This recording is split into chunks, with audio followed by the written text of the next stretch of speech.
You need to start doubling down on your performance upgrades. Because when you apply the principle of doubling down that I'm going to share with you in this video, you'll be amazed by the added performance gains.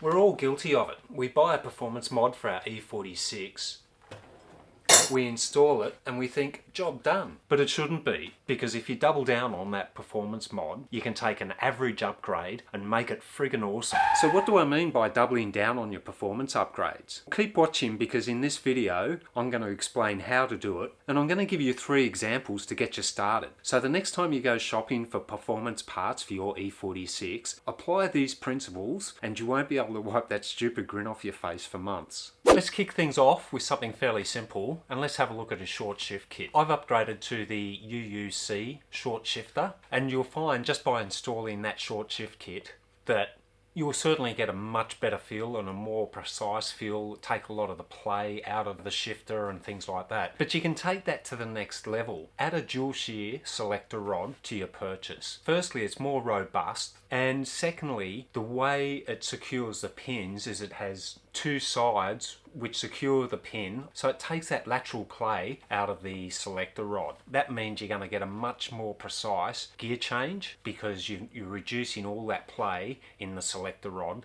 between the shifter and the linkage where it connects to the gearbox.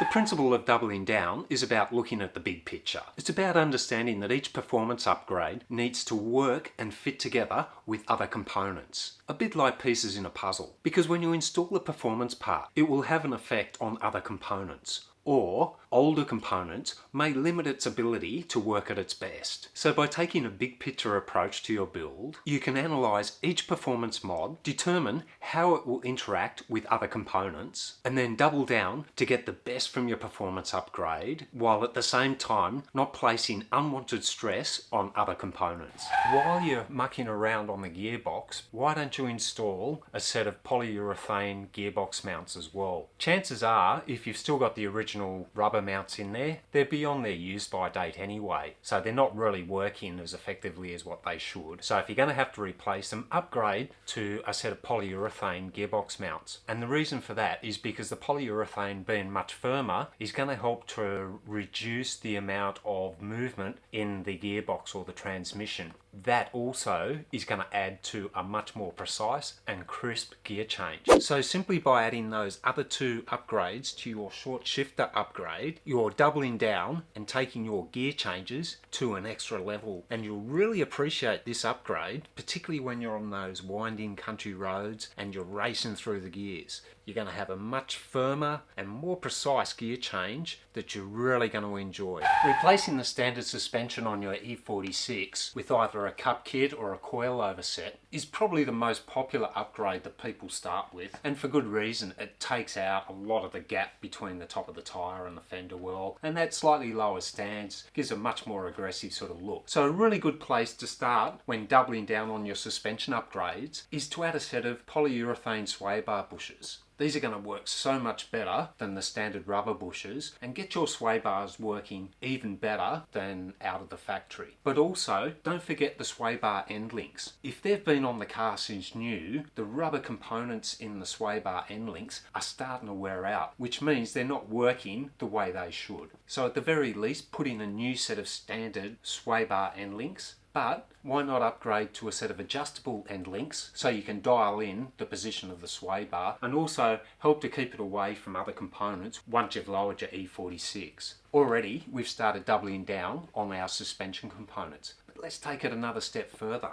On the front, you can also upgrade the bushes in the lower control arm. You can upgrade those to a polyurethane, and that will also help to firm up any movement in that lower control arm and will give you a much more precise steering feel. In the rear, upgrading the diff bushes and the diff carrier bushes from the standard rubber to polyurethane will also help to firm up the rear end and give you a much more precise and controllable feel for the rear in your E46. Now keep in mind, when you upgrade any of these bushes to polyurethane, you're going to increase the NVH slightly. And depending on the stiffness of the polyurethane, in other words what durometer you choose, will affect how much or how little NVH you're going to get. NVH, or noise, vibration and harshness. It's a term that shows up a lot when you're looking at performance suspension upgrades. Your standard road car is set up for driver comfort, so minimum NVH. At the other end of the extreme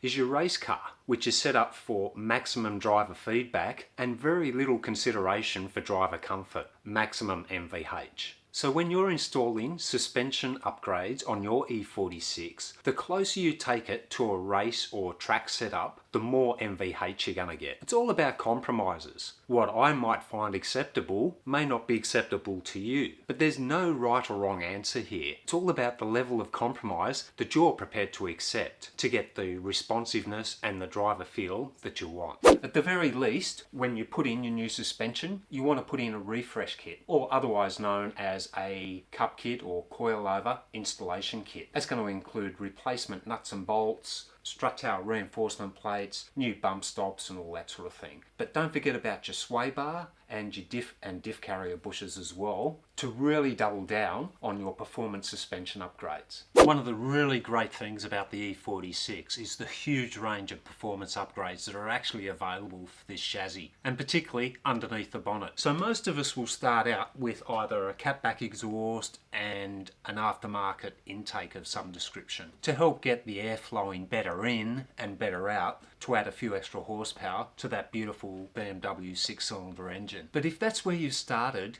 double down by installing an underdrive pulley kit. The underdrive pulley kits basically reduce the amount of parasitic drag on the engine that's created by the alternator and the power steering pump. By altering the pulley sizes, you can reduce the amount of drag on the engine and actually increase the horsepower. Now, there's a heap of different kits available. Most of your aftermarket performance places will have some sort of option for an underdrive pulley kit. So do a bit of a shopping around. I've put a link here for ECS Tuning. They have a couple of different options that you can look at. So have a look at those to work out the best kit to start doubling down on your intake and exhaust. A good underdrive pulley kit will give you extra horsepower while at the same time maintaining enough speed on the pulleys to allow your water pump, alternator and power steering pump to operate within their required parameters. That's why it's important to choose a kit from a reputable brand and manufacturer. Now keep in mind, if you have a high-powered sound system or other electrical components, then choose a kit